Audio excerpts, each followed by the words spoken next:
You're watching News 24 Live. South Africa no longer has a clear immigration policy. That's according to a local South African immigration lawyer, Gary Eisenberg. Gary joins us in studio this afternoon to shed a bit more light on the subject and some of his findings. Gary, thank you very much for joining us this afternoon.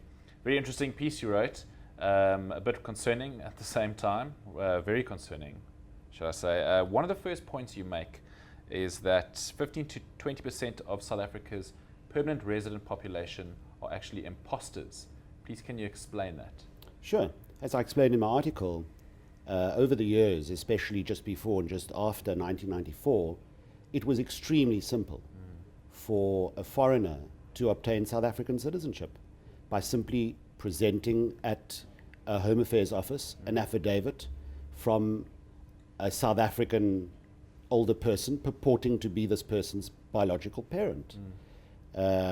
It's common cause that many of the previously disadvantaged communities did not have access to medical care and to formal birth registrations. They were born in townships, they were born in rural areas without being in a position to register their births. Along they came years and years later in their 20s and 30s and 40s and 50s, purporting to be children of South African citizen parents. And it was a very simple matter in those days to become South African citizens, and many did. Now, as we know, there's been changes, amendments to the Immigration Act. It's caused a stir and made it very difficult for foreign skills to come into the country. It's affected tourism, etc. But let's go back a bit and to when the immigration applications became centralized at the headquarters of the Department of Home Affairs, and what resulted after that. And I mean, I believe a lot of the immigration applications were then unable to be traced, they got lost. So we'll go back to some of the first problems that we had. I think there was tremendous pressure on the South African government, especially on the security cluster, of which the Department of Home Affairs is part. I saw these massive changes taking place under the aegis of Minister Dlamini Zuma. She was an interim Minister of Home Affairs, and she bore the brunt of, when she was Minister of Foreign Affairs, of the British government, for example, complaining bitterly over a long period of time about South Africa's security lapses in the issuing of passports. And it became very evident to her and to her advisors that the Department of Home Affairs, especially in a very decentralized fashion, was corroded to the core. When decisions on important applications, both temporary applications and permanent residence applications, were taken in the regions, there was no control exercised by the Department of Home Affairs management in Pretoria over the degree to which these officials, renegade officials, were corrupted by syndicates, by old people speaking nicely, bringing Kentucky chicken to these overworked immigration officials, and obtaining decisions on applications that were simply wrong, that were corrupted applications. And it was a simple matter of getting a work permit, of getting permanent residence. And I think Minister Dlamini Zuma became very serious that this had to be stamped out, eradicated once and for all. And for South Africa to re-establish the integrity of its borders and of its immigration system. National sovereignty became a real issue, quite rightly so.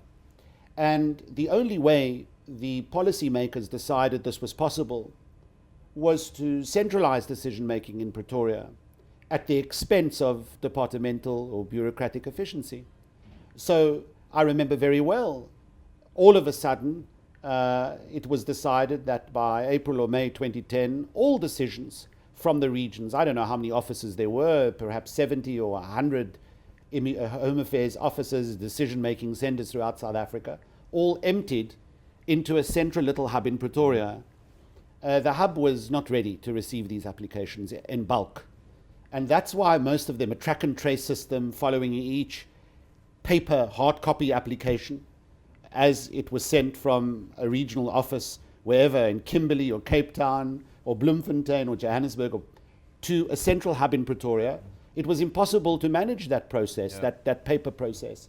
And therefore, from, let's say, May 2010 until perhaps the end of 2011, tens of thousands of applications were simply lost. And Home Affairs couldn't answer for it at all. Many foreigners left the country. We litigated extensively, and that was the only way we could force the Department of Home Affairs to come to our offices and make copies from our files to sort of find the applications again by force, by court order. And that's what happened, and that happened throughout South Africa. So you mentioned this sort of national sovereignty then taking place, and it seems that an immigration policy then evolved to a border security policy, and things like human trafficking seemed to be the target. Well, it's a subject I know very well because I represented strip clubs and I represented strippers and club owners at that stage.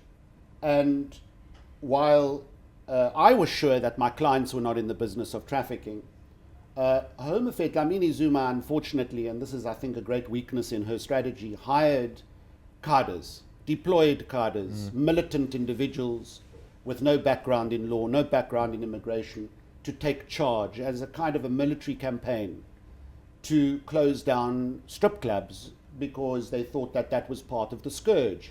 And certainly South Africa suffers badly from child trafficking and sex worker trafficking, as other countries are. But what happened was that immigration policy became drastically distorted. They started spending a great deal of time formulating policies around the eradication of human trafficking at the expense of a cogent, an intelligent immigration policy which would encourage scarce skills and scarce foreign direct investment to come to South Africa. They closed the borders just in case to prevent human trafficking and the infiltration of terrorists. So that's what happened. There was a massive distortion that took place, and that's very clearly reflected in the amendments which came into operation in May last year.